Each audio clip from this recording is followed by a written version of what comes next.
Bueno, hay varios colegas que me han hecho una consulta cómo hacía cuando encadenaba varios equipos de medición a un solo transceptor. Básicamente, vamos a sacar este que es el más cómodo. Básicamente lo que hago es, ven que acá dice TX, esta es la entrada, como está en esta ocasión, viene directo del ICOM, ¿no es cierto? Del ICOM 7300 estoy entrando a TX.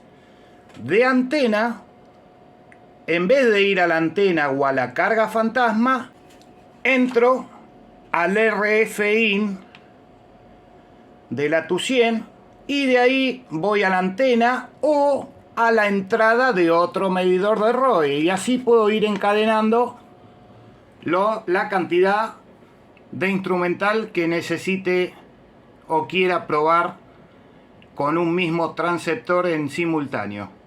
Eso es todo. Respeto la entrada de RF, o sea que de la salida de cada instrumento a la antena voy a ir al RF-IN o al TX del otro medidor, ¿eh?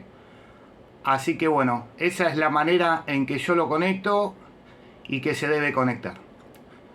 Eso es todo. Chau chau 73.